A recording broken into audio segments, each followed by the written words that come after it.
Hey, no technical problems this time. Awesome.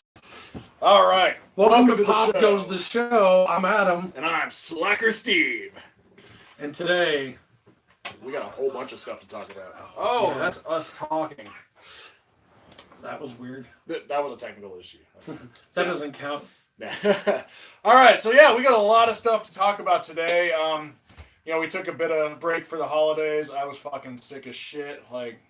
Basically from Christmas all the way to New Year's, I was just fucking sick. He was sick as shit, and I was just sick as shit. So I was like, whatever. Do you have a good Christmas? How was your Christmas?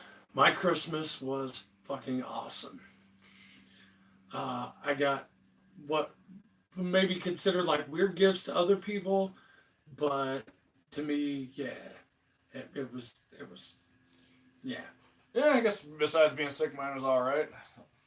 I get to keep living in this house, so that's a pretty good gift.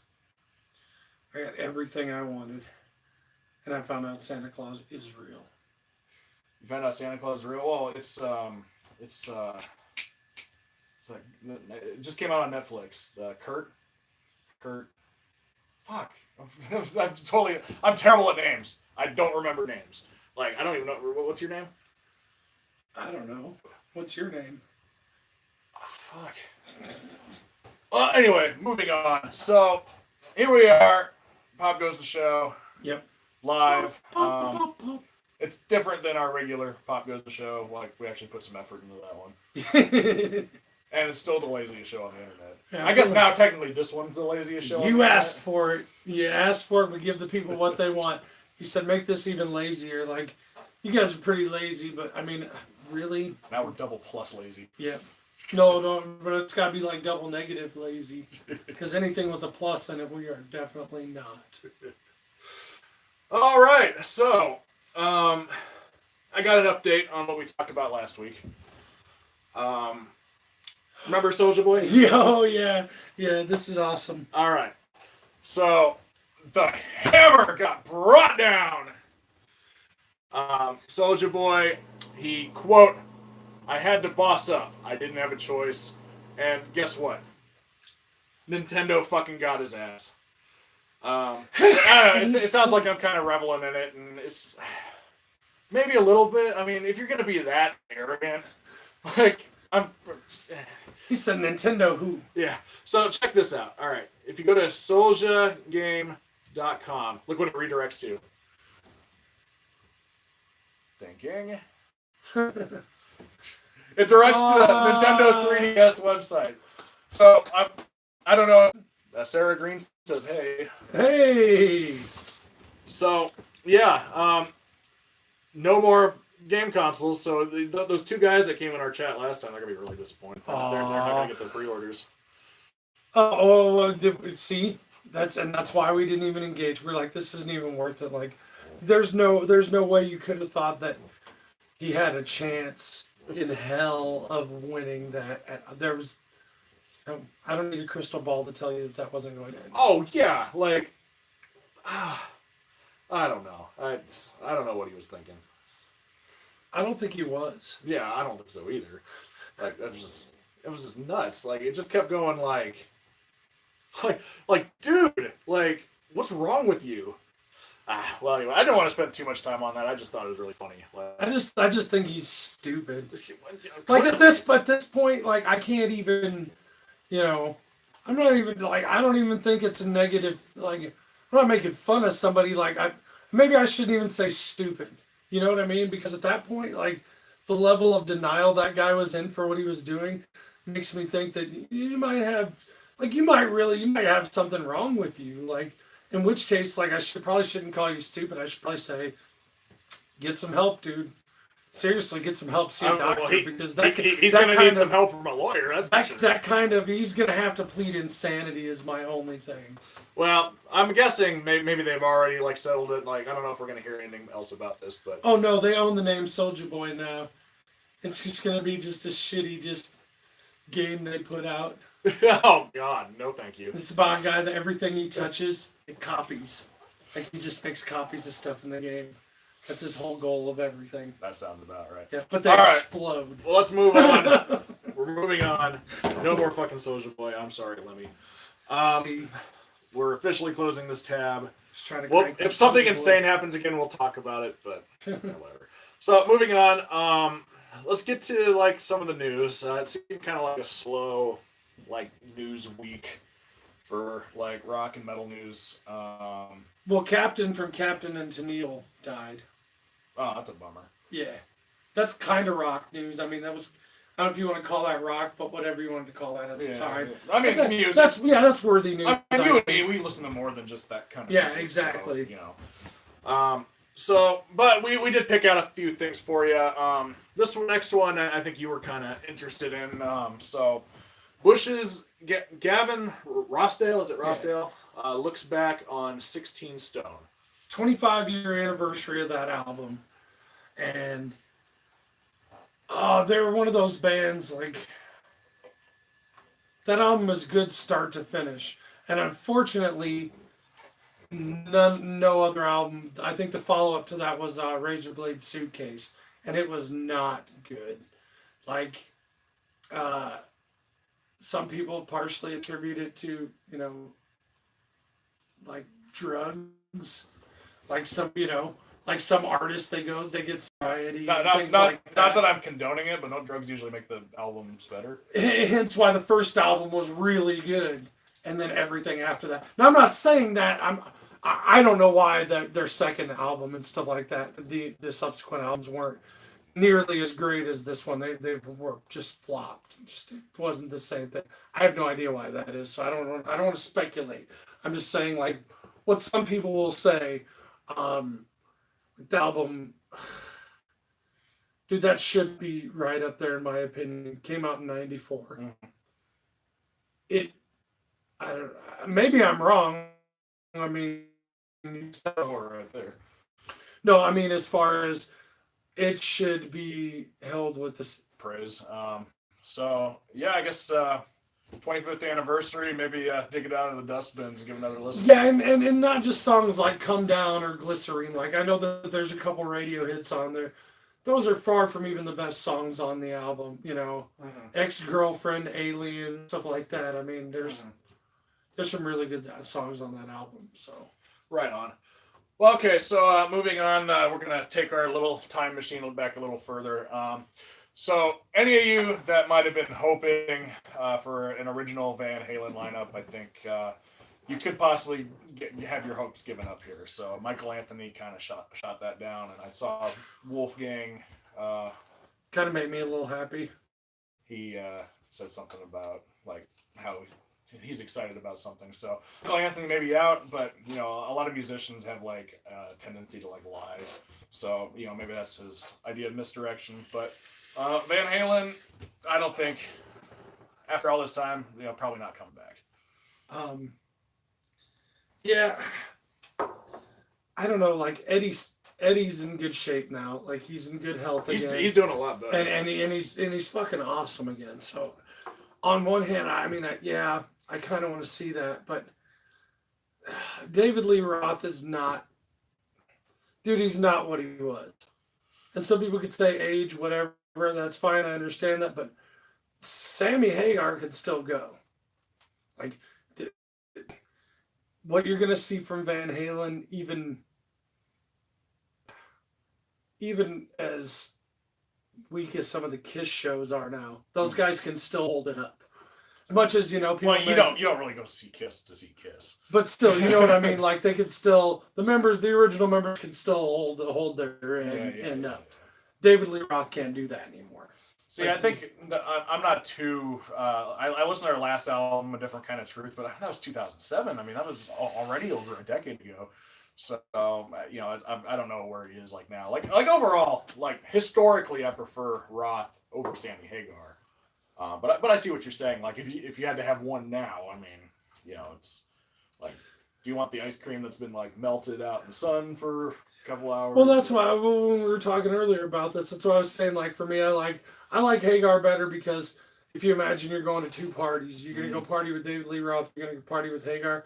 Hagar seems more like what's the word I'm looking for? Like he's more a shoes off party on the beach, kind of like have a kegger, light a fire, let's get down kind of thing. Mm-hmm. David Lee Roth's like cocaine and like eyes wide shut type shit. And I'm like, that's just not like that. That's fine. I'm not judging other people. A party's a party. But if I have a preference to go to a party, I just feel like Sammy's more like I'm more connected with the character of Sammy than I am with the character of David Lee Roth. I guess is my thing. See, I hate parties, so I'd probably go to a Gary Sharon party.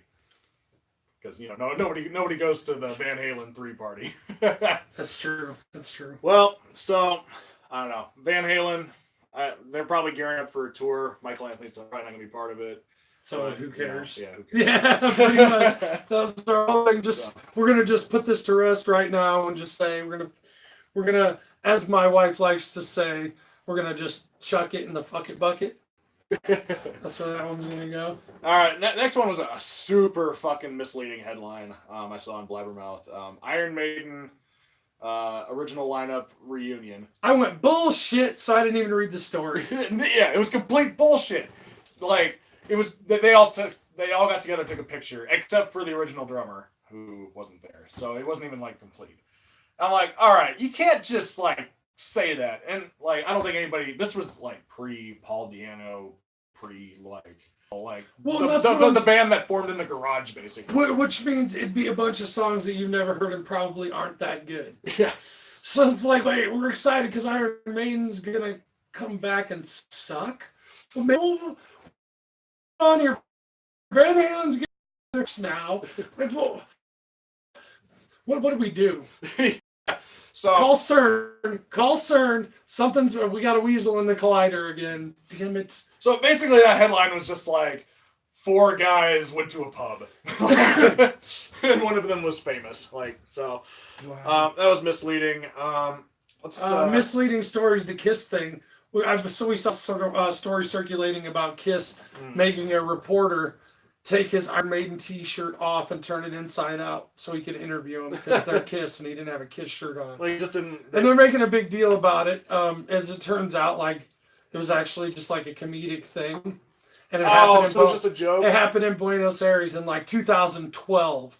And all of a sudden, and the only reason that this is even like coming about now is because there's another story talking about the Kiss cruise. Mm-hmm. Where Ace played one like acoustic song with the band and like bitched about the guitar. He wasn't even supposed to play with them, and they came to his cabin and were like, dude, do you want to play with Kiss? And he's like, oh, I don't know if this guitar is going to work for me. Shut up. I bet Gene was like, fuck him. The manager's like, dude, just seriously. Just do it. Just let him put up with like, it. The fans will fucking he only saw him during that first show, and he never saw him again. They made a big deal out of it, and then everybody else goes, "Yeah, dude, we stay in our cabins. We're the real Kiss. We can't walk around on a ship full of Kiss fans. Like they would get groped a lot. It's not going to be fun for us. We go back to our cabins and have our downtime, and so they made that into a huge story, which was again a big like." Slow news week because it wasn't shit. Yeah. It just goes to prove like how douchey Kiss can be. Like, did you know they have air guitar strings? Not that I want to endorse their product, but it's pretty fucking genius. It's like the cardboard thing across the top and then a clear baggie on the bottom that's empty, and it just says Kiss air guitar strings. What's that old proverb? A fool and his money are soon parted. Wow. I wish I would have thought of that. I wish I had so much disposable income I would buy air guitar strings. Well, that's the thing. My air guitar, the strings have been on it since I got it. I say I wish I would have thought of that idea, but here's the thing: nobody would buy that shit from me. Right. If you want a pair of strings, if you want a pair of Pop Goes the Show air guitar strings, send us a message. Yeah, we'll send you. Well, yeah, we'll send them to you. Yeah. For $10.99 plus shipping and handling. Yeah, it's a deal. Yep. All right. Well, let's move on. So there was a pretty big story a couple weeks ago. I wish we could have got to this sooner because it's kind of, although it's kind of wrapped up now, so it's like the saga is completed. So we can actually like. That's why we wait. Like we don't like there's other people that'll would tell this story and they were just telling parts of it and we're like, you know what. We're really not give a shit about either one of the people in this story, so we're just gonna wait till all the facts come in because maybe everybody's an asshole, maybe one person's an asshole. We might as well, because we don't want to point fingers without facts. We don't do that, and we don't do much on this show. But that's one thing we don't, And it turns out that just there's one person that's a huge asshole. Well, let's give them some context here. So, are you familiar with the band Arch Enemy? I've heard the name. I listen to a little bit of the music. Like, I'm familiar with the name. Yeah, not really my thing. Nah. I know some people like that music, and I really like the guitar player because I really like Nevermore. So I was, But I mean, I think they're technically a photographer, Uh-huh. and he took a picture of the lead singer in this particular outfit during a show. Yeah, and it was a really good picture. Yeah, and that outfit was a particular designer, that had designed that specifically for the singer. Mm-hmm. So they took that guy's image and put it on the clothing company's website. Well, let's is that? I mean, there are some like small details here. Like let's pick this apart logically. He's got the whole thing. Let's skim through it here and kind of talk about it. So. He's a photographer. He's actually a lawyer by trade in the Netherlands. Yeah. So safe to say the guy knows a thing or two about the law and how it works. So maybe not 100%. I'm taking his word for it. If he's wrong for whatever reason, let us know. But so he took this picture, decent picture of the singer, Alyssa White-Gluz. I'm terrible with names. The Arch Enemy singer. Anyway, and so he put it online, and she retweeted it, and that was totally fine with him. He was cool with that. He even sent her a message and said, "Hey, thanks for retweeting my picture or whatever." And they had a bit of a amicable. They had a good conversation. So that was all cool. So we move on to to the next part. This clothing company called Thunderball Clothing. They shared it. Yeah. And here's where the problem kind of started. Is this is a commercial company using a picture that they didn't pay for to promote their products, basically. Yeah, exactly. Yeah, that's the best way to put it. And the clothing company shared it on their Instagram. The singer says that basically she saw off the picture and was proud of the work she did, and I could see that. I totally understand that. I could see myself in a similar situation, but because they were a company, the photographer wanted to be compensated for his picture, so he sent the clothing company an email, and first he sent a message and they ignored it. So he sent them an email that said. My name is Jay Salmaron. Salmon Run. I butcher every single name. He's a photographer and attorney based in the Netherlands. Contacting you because they posted the photo that he took on Instagram. And they're using it to promote their product. And he mentioned that he usually charges a fee of 500 euros, probably about $1,000, I want to say, maybe a little less than that. And usually that's what he charges businesses that post his photo without permission. Well, he said he'd waive that if they donated £100 to the Dutch Cancer Society. It's a pretty good deal, I suppose. And the clothing company lady panicked. And basically said, I got a bill for £500. I don't know what to do. And Arch Enemy's management just said, we'll take care of it. Yeah. And it went from, and if you the information's out there, you can examine, now that the whole story's kind of run its course more or less, there's plenty of places where you can find all the information on this. And it basically came down to him versus the management, in various correspondences back and forth. Mm-hmm. Always to which he kept his, professional. They were pretty defensive all the way through. I think that's fair to say. They were very on the attack all the way through. Yeah, the tone was definitely basically I would say that the management are complete bullies. Well, they from not only photographing them, other festivals as well, Mm. which they later backtracked a bit on. Yeah. So, well, that's not what we meant. The clothing designer actually made the donation. Yeah, well, let's bring this up. Yeah, because that's what I was about to defend her. I saw that the Thunderball Clothing issued an apology to the manager and donated to the cancer fund. Yep. And us, the clothing company, they're cool in my opinion. Basically, Yep. like Did 100% the right thing. They panicked and contacted the band because she'd never been in that situation before. I totally understand that, and that's what kind of this is what pisses me off about the next part. Yeah. Is they shut down their business because people were sending them like really shitty emails and messages. Yeah, people were threatening their lives, like calling her terrible names, things like that. Yeah, we're not going to repeat any of that. No, we're not going to validate any of that. She made a mistake. She corrected that mistake.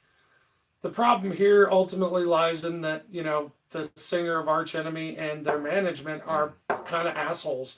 And the very thing that you accuse the photographer of by bullying and demanding money for his art, you in fact turn around and do the same thing and cause your clothing designer to lose their business by turning your fan base, you made it into us versus them kind of thing when it would have, if you hadn't done that and overreacted, the matter would have been over. The photographer took care of it, issued an apology, paid what needed to be paid, done, over with.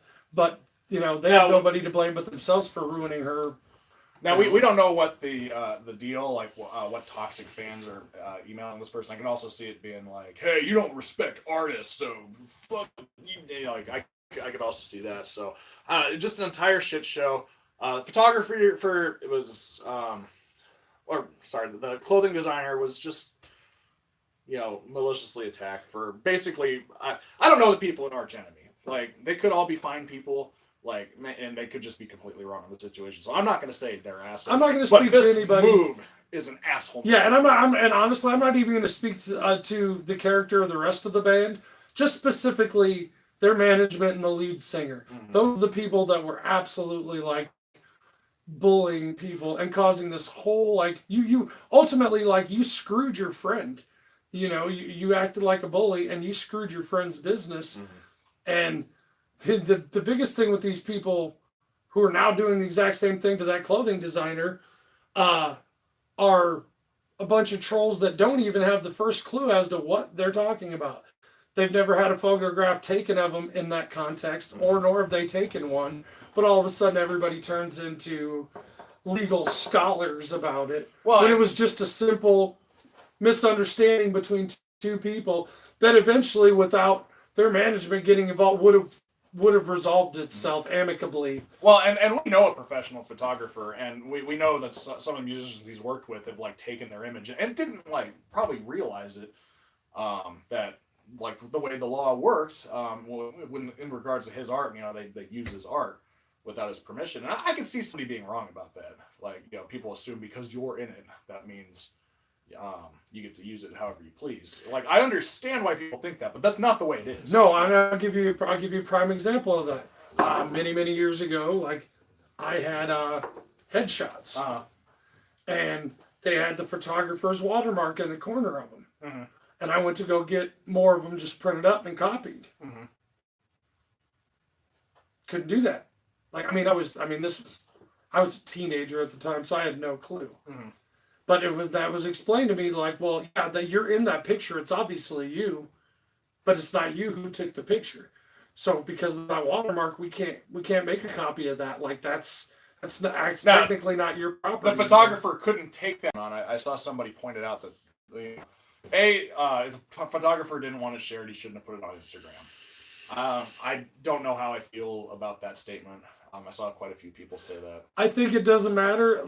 That part of it doesn't matter because those people there aren't sharing it for a business. Mm-hmm. So he wants fans and the band to share it. Yeah, but that's different as opposed to it being on somebody's website and used to promote their product. Then that's a totally different. And let me make one more clarification.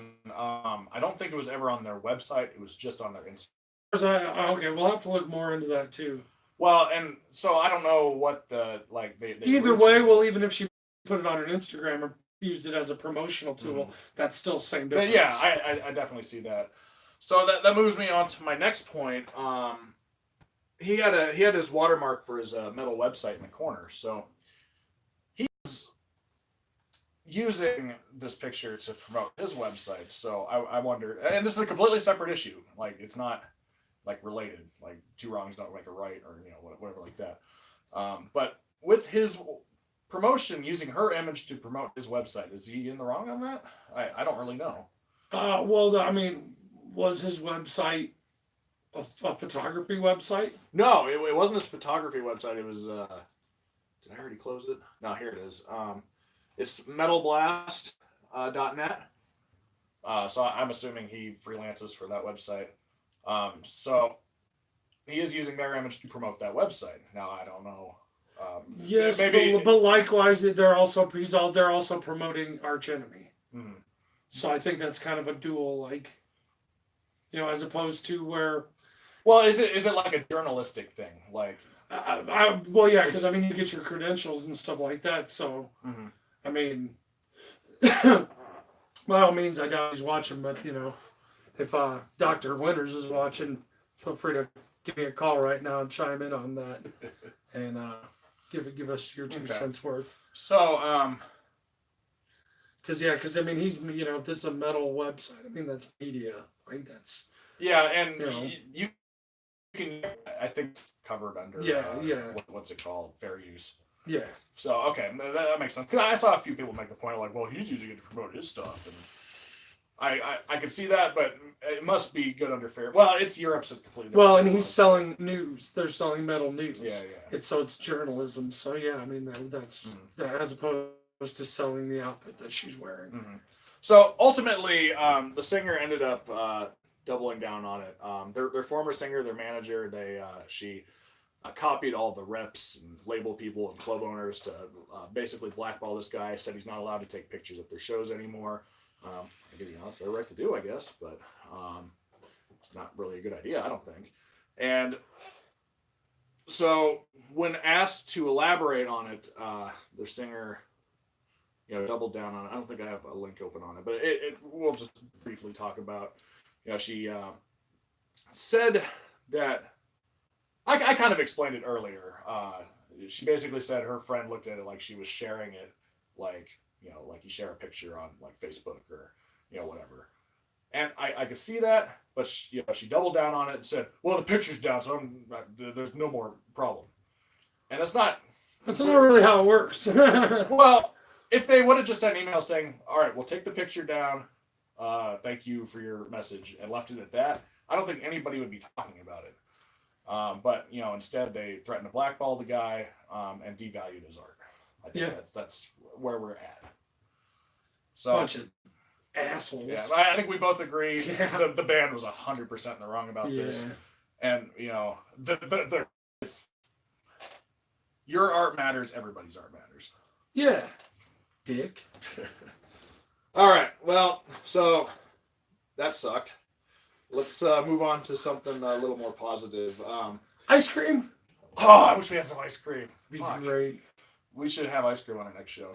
Fucking French toast. Last time we ended this segment, I'd like to make this a regular segment, just kind of talk about what we're listening to.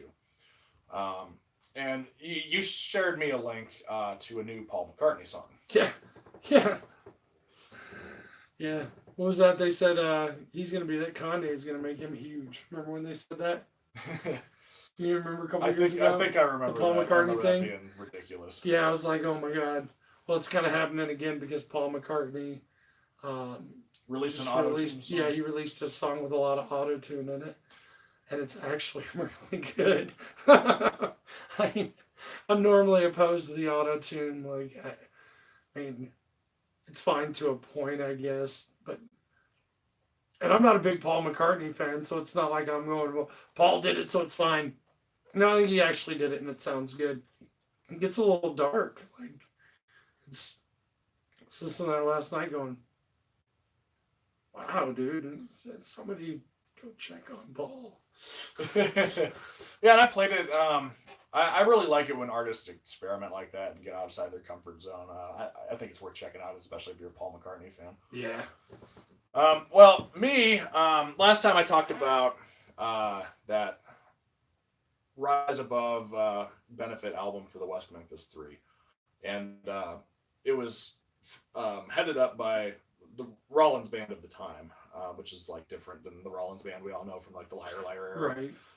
At that time, they were fronted by a band called, well, Rollins fronted a band called Mother Superior, but they were called Rollins Band. So it was basically Henry Rollins doing his like talk singing over some like crazy like, well, in that album it was over Black Flag songs, and that worked perfectly. But he released 2 albums with Mother Superior, and I've only listened to one of them so far. I haven't listened to Nice yet, but I've listened to oh my god, I'm blanking on the name. It's got a number of songs on it. Let me see here. I have the internet in front of us. We got the internets now. Yeah, look at this. I installed like a second monitor. Like, man, we're getting serious. Yeah, we are. Oh, Get Some Go Again. That's the one I've been listening to quite a bit. And, you know, I played you a couple tracks off of it. Yeah. You know, it's pretty, like, high-energy stuff. And the Thin Lizzy song on there, oh, my fucking God. Like, I didn't really do you justice because it, you kind of got to, like, listen to it with headphones or, like, listen to it, like, blast it up in your car. Not that I know what it sounds like in a car because I don't drive anywhere. Like, I'm always right here. But and then, you know, there's a number of like other good songs on it. Like I like I Glow, Day Glow a lot. There's like a slow bluesy song on it. I forgot the name. Like I remember kind of the lyrics. And you know, most of the songs on it are good. I will say this about Henry. Like the backing is great, and that's really what I like about these albums. Like, but Henry's not a great vocalist, and he knows that. Like, just kind of watch like any like interview he does. He's like, well, I wasn't particularly good at it, and I just like to talk now. But like his vocals are they're kind of like, I don't want to call it rap because that's kind of devaluing rap. But I'm not trying to be that insulting. I know that sounds super insulting, but no, like just whatever he's doing, like it worked. It's not technically proficient, but it worked for him to get his message across. And Rollins should show up and kick your ass. I don't know. He's getting pretty old now. Like if like late '90s Rollins was coming after me, I'd probably like duck in the corner. But he's got the old man strength now, though. He's old, pissed off Rollins. Well, I mean, look at me. I mean, yeah, he'd probably still be old. I don't want to fight Rollins. I'm throwing you under the bus. You know, I watched this clip of him with this interviewer named Nardwuar. Yeah. Oh my God, he fucking hated him. Like, just, he iced him the whole time. And then, like, he called him out and told Nardwuar that his breath stinks. He's like, your breath is really intense right now. And, like, wouldn't do another interview with him for, like, years. And finally they got back together again. And, like, Henry the entire time is just like, thank you for showing up. I'm Henry Rollins. Thank you for your interest. Like, just kind of icing him again in a different way. Like, oh, man. Because I showed you a bit of Nardwuar. He's just, like, a total, like, goofball. And you actually sent me a really interesting clip of, like, that rapper that, like, he was interviewing. He just bailed on him and got in the car. Yeah. Like, we're going to do a full segment on this guy. Lil Uzi was the guy's name. Yeah. It was hilarious. I don't know if he was fucking with him or not. I don't know. That guy was... So he just, like, got all shifty-eyed, just like, how does he know that? And then, whoosh, and, like, Nardwuar has, like, a bug on every musician somehow. It's like, I said leprechauns. That guy was out. Like, he was more whacked out than the interviewer. Yeah, that was just, like, crazy. Yeah. Awkward transition. Yeah, sometimes. Well, I guess we'll just do some, like, general, like, show news now. We haven't produced a full episode in a while, and we're coming up with some ideas on it. I mentioned maybe doing one on Nardwuar. Yeah. And you've got one that I think is really interesting. Let's tease it a little bit. Like, give him the word of Chris Gaines. Can I show it to him? Yeah, show it to him. Well, that's right here. You're like, what? Some of you automatically know what that is. Most of you don't. I remember It's an album. I came across this on Wikipedia like a decade ago, and it's an interesting concept. Like, explain to them the concept. Well, okay. So this album is actually a pre-soundtrack from a movie that never even came out. So what happened was when the artist put that out, people kind of thought he lost his mind. Like he had this weird rock and roll alter ego. And it was in fact in preparation for a film. Like it was a promotion thing. Well, when the film got pulled out from underneath, now there's a pre-soundtrack with you dressed up as somebody else to a movie that's never going to ever see the light of day. See how people think you had lost your mind. Mm. But as it turns out, you missed out on So something really good. But we're gonna elaborate on it. Yeah. We're gonna do a full good episode. Not that these aren't good. Well, one person doesn't think. We already got a dislike. Really? It showed up right when you started talking about Chris Gaines. Like, oh man, they hated him that much. Wow! You guys are so mean. Did you even listen to the album? No. Wow. I'm offended right now. Wow. Yeah. So Dislikes are dislikes, man. Like, At least they checked it out. well, you know what? We love you, even though we love you. We love you anyways. We want you to know that it's okay. See, it's like a little virtual hug. Is that better? See, give everybody virtual hugs. It's better.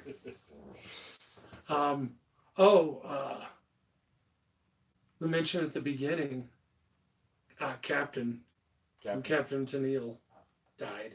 Oh, right. But one other, and I think this is just relevant because it's pop culture. I think everybody knows who this guy is. It's not music related, but it's worth mentioning. The legendary Mean Jean Okerlund passed on this week at 76 years old. So, I mean, you don't really have to be a wrestling fan or anything. If you grew up in the 80s and you know who Hulk Hogan is, you know who Mean Jean Okerlund was. Everybody knows that. So that bears mentioning. That just popped into mind. I don't want to leave people on a sad note, but I mean, is that a cheap pop to make the Mean Gene reference so we can get our like back? Well, I don't know if we'll get it back. I think they're gone. So is anybody? Oh, see, Sarah's still with us. Are you at work right now, Sarah? If you are, you should call into the show. Lexi, are you watching? You should call in too. That would be hilarious. Because, see, we only stay on if you guys are connected. So if you want to hear us be ridiculous, we'll talk about whatever you want to talk about now. But we have to have a starting point and an ending point in case everybody goes, fuck these guys. Which happens a lot. Not in the figurative sense, not the literal sense. You know what our first downlike was? I found it the other day. It was on the Flintstones episode, the alternate timeline one, or not the Flintstones episode, but the one where I talked about quantum universes or whatever. I'm like, of all the ones that somebody went through and looked at, that's the one you're just like fuck these guys and their opinions. What about just us having shower thoughts. What about the Halloween episode? I thought those stand-ins were good. Oh, the stand-ins. Remember for the Halloween episode? They had the guy in the wizard hat and the skull makeup and the robes. Remember that for the Halloween episode? No. Producer Steve had the stand-ins. My long-term memory is about a month, though, so. Well, since I guess it's just Sarah. What's those little things up there in the corner? That's her, I think, chatting. Ah, okay. I think anyway. I can't tell. My eyes aren't that good. Yeah, mine either. Especially since I'm wearing sunglasses indoors. Said you guys are fun. Yeah, well, I wish everybody else thought that too. Like, we could talk about all kinds of stuff, but you know, people got to. How many people we got watching right now? 3. We do. We got 3. Hey, check in, hit the comments, let us know what you think. Give us an idea about what you want to talk about. We'll let you guys pick the last topic. Like, we'll go with what Sarah. If Sarah picks something, but we'd like somebody else to say something too. Like, Sarah's been a good sport about this. You guys could all learn from her example. You're an example, Sarah. See, look at that. Well, she said ghost, so I guess if nobody chimes up. I'm not that cool. No ideas, ghost. We've already pretty much. Okay, well, watch this. Speaking of ghosts, okay, I have a ghost shirt on underneath. It's Ghostception. Yeah. So, and it's the same logo. So when I pull my shirt back like this, it almost finishes the ghost across my chest. Because I got this shirt on. He wears the same fucking shirt like every time. Or are they different ghost shirts? These are different ghost shirts. My brother Bobby got me this shirt. You have more ghost shirts than I have actual shirts. I have like 15 of them. My brother Bobby got me this. And the hoodie. So, what can I really say about Ghost? I hope they win the Grammy. That would be, they got a couple nods. I don't know if you got a chance to see the director of Ghost on Eddie Trunk. Did you get a chance to watch that interview? No, I haven't. It's pretty interesting. Some people weren't fans of the interview. Some people weren't fans of the outfit. I think they kind of missed the point. It's kind of amazing because, I've been a Ghost fan for a few years. Brother Bobby's been a Ghost fan since their MySpace days. Since the beginning. And I remember I started listening to them around when their first album came out, and I really liked their first couple albums. And Meloria, which won her Grammy, that's when you saw this transition of like a lot of new fans in there. You know, they've gotten a lot more mainstream. So it's interesting to see that dynamic between fans now because a lot of them really don't know the history of the band. And as much as the anonymity of the players involved, you know, was kind of ruined, they're getting so many new fans in that those fans don't even know that, if that makes sense. Yeah. That idea is... Yeah, I will say them maintaining their anonymity for so long, that was impressive. Like, in the age of the internet, I couldn't believe they pulled that off. Yeah, like, and I think it eventually got out that everybody knew it was Tobias like for a long time. But I remember I saw somebody like zoomed in on a picture of his ear, and that's how I figured it out. Well, what actually happened with him? One of the things with him being outed was Nurgle or whatever from Behemoth shared a picture backstage, and it was him, you know, next to the director, out of makeup and everything, and the tag was "If you have ghosts," and that's how people kind of started. Catching on. I think that's the people first time kind of started catching on to it. Like I used to think that, like that's one reason. Like a lot of people started calling him the director, and stopped calling him by his name just because it, the website still will, but it's more like there's still mystery to it because what people don't realize is even on Eddie Trunk. He was, the director, the musical director of Ghost. He was still very much in character. His outfit, everything, his demeanor, he was still very much in character. Like, that's not how that dude acts. So, the anonymity was ruined to a point, but when you hear him talk about it in third person, he still refers to the Cardinal as a completely separate entity. He doesn't even... Entity? He's, yeah, and it's some entity. Entity. See, he even's going on to say... Why does that give me really weird? I know, weird. Anyway. But yeah, that just made me feel like really green all of a sudden. If only this was the regular show. We'd have cool transitions right now. I know. I'm going to set up a printer so we can just go... I'd be all green and I'd be like, oh God, Steve, we messed up. We messed up real bad. Hit the button again. Or I'd just turn around and go. Oops. You'd be like, wait a minute, hold on. Ghost, yeah, just because of your shirt. Yeah, I deduced that. That's awesome. Well, I don't think we have anything else to talk about. because if you have ghosts, you have everything. Well, I want to get back to playing some Smash Brothers. I want to go smash some pizza. Oh, Have you had Papa Murphy's stuffed pizza? I don't think I've had that yet. It's good. I went to a location up the street the other night, Mhm. and I asked him if it was a new location. And the dude looked at me, and he's like, we were one of the first ones in Omaha. This location's been here 25 years. I was like, holy shit, I'm oblivious. Wow. Like, I've been to this plaza like 3 times in the last week. Like, I've been there like multiple times over the years, but it's a stuffed pizza, right? Mhm. It's like a deep dish, and it's got all the toppings and the sauce and the cheese inside, Mhm.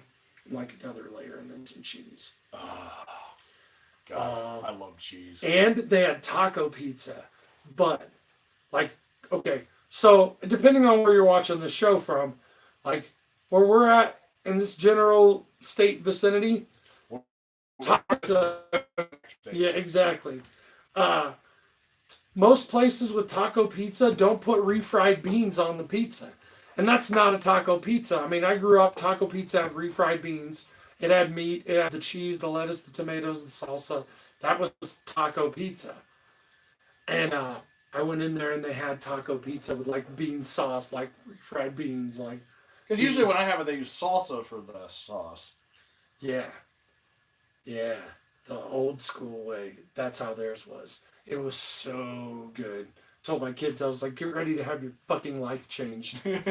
Like the dude's telling me, he's like, yeah, the bean sauce is really good. Like, we just dip crackers in it when we're back there because we just dip crackers. I was like, I'm just picturing like somebody like biting into it and going, whoa! And that's then, what like, I did. I asked him if I could have some. I was like, can I just have some of that to dip crackers in? And he's like, no. Nah. I was like, really? He Nah, goes, bro. no, you gotta have it on a pizza. No. I was like, so you just tell me about this delicious thing that you had that I can't have. Like, no, but I'll put it on a pizza. I'm like, well, just give me a little bit. Come on. Just give me some refried bean sauce. Like, I never thought I would actually be like, hey, come on, just let me get a little. just a little bit. Just a little bit. And he's I'm picturing that like Dave Chappelle meme. Like, hey, you got any of that? Yeah, I got the hat on. I'm like, come on, man. Come on, you got some bean sauce? I need some beans. Or it's like that South Park when he had that like KFC like bootlegging business. Yeah. Like the gravy. It was specifically the gravy, wasn't it? Gravy and the skins. Yeah, I've been watching a lot of South Park. I watched for Christmas, like the week of Christmas and New Year's, they were running a Reno 911 marathon. Oh man, that's great. Every episode. So guess what I introduced the kids to? I was like, too cold to go outside? All right. Well, you're going to learn about a show called... I didn't realize dude from Key and Peele was on there. Like, I forgot he was on there. Like, I don't ever remember that. But yeah, he was. Huh. Like the tall one? Is that Jordan Peele is the tall dude? I know. I've seen that old like a lot of those actors used to be on The State. Do you remember that one? Yeah. Yeah. Like that's where I'm familiar with a good portion of them. Nick Swartzen was on Reno. Yeah, he plays the flamboyant guy. He bought a cop car the other day. They pulled him over because he was in a cop car. He's like, I bought it from the cop car emporium. The cop car emporium. Yeah. My kids are watching and going, oh, what is? And I got here's what we've been listening to. It's just turned into what we're watching. Check out a show on Netflix called Norseman. Norseman. It's a combination. Imagine like the show Vikings meets The Office. Mm-hmm. So it's like The Office in the Viking setting. Like the dialogue is like that. Oh, that's kind of interesting. But mixed with Monty Python gags. You mind if I use your Netflix account? Check that out. You probably already have. You just haven't checked it out. That's why I was telling you to watch it. Ah, okay. Because well, like it keeps making me enter my password again, and I don't know. I know your password is password123, but I can't remember that. I saw. Oh shit! I told everybody your password. I saw a meme like that, It was one of those like rugs with the holes in it, you know, the plastic rugs with the holes in it like this big. Uh-huh. And then it had a key underneath it, and it was like, when your password is password. Yeah. Because he's a slacker. Well, I stole this computer from the guy upstairs, that angry gamer guy. Yeah, angry gamer guy. One of these times he's gonna come down here and whoop our asses. Yog! Funny. That guy, like, he's doing, like, this run on Twitch right now with this guy. That's as detailed as I'm going to get. I've been playing WWE 2K19. Oh, yeah? Yeah. Well, I mentioned I've been playing the new Smash Brothers, which is a really fun game. Sarah, it looks like in the chat, said Smash Brothers is awesome, and I agree. Yeah, that's a solid game. My son's been like dying over that. He loves it. Remember that band that came through Shamrocks and they set up a Smash Brothers game in the corner? Yeah. Like, between bands? In between bands, a little tournament going on. So it's like punk and rock and Smash Brothers and alcohol and food at this bar. That's like all like perfect. Yeah, it was pretty neat. We could do it again sometime, Sarah. We could set that shit up. No, but I think you find this interesting since you're a bit of a gamer. That's fair to say. Me? No, I'm not really. No, not really. Well, there's even though I just said I play Smash Brothers. On that 2K19 game, there's an interesting prize that you can win for. What they have is, you remember like the ladder system from like Mortal Kombat and stuff like that, right? Well, what this is it's like $1 million challenge, and you have to make it through 14 different matches using the same health. Your health never regenerates from match to match, and it's on like the hardest difficulty. And if you beat that, then you get a chance to play against WWE World Heavyweight Champion AJ Styles, who's known as a decent gamer, for $1 million. And like $1 million, all you got to do is just like get this challenge and it puts you in the running. So as in the age of games where everything is, it's like freemium gaming, like you got to buy shit. It's nice to see them like put a challenge in a game that's like, how good are you? Like, if you're really that good, dude, you ain't got to buy shit except the game, and we're still gonna charge you $100 for all the add-ons that you want to play with. But I was like, oh, come on, really? Like this game's not fun. I'm never gonna get $1 million. Well, I think that's all we got to talk about tonight. Well, thanks everybody who joined us. I think we had 4 people at our peak. Hey. Thanks for joining us and participating, Sarah. And anybody that was lurking, maybe drop a chat in next time, because it'd be like really fun to interact with you. Yeah. Please. Yeah. Please. We need friends. We'll hug you again. That's why we made this show, is we want friends. Yep. But we're not friends. We hate each other when we're not here. Yeah, we don't want to work for it. We're like the Mythbusters guys. Yeah. We hate each other when we're not. Except we're not smart and we don't do stuff. See, if I was doing a Mythbusters episode, I would have like blew everyone up the first episode, and then there wouldn't be a series. Yes. All right. Well, I'm Slacker Steve. I'm Adam. And we'll see you next time. Yeah, whatever that is. Yeah. Rock on.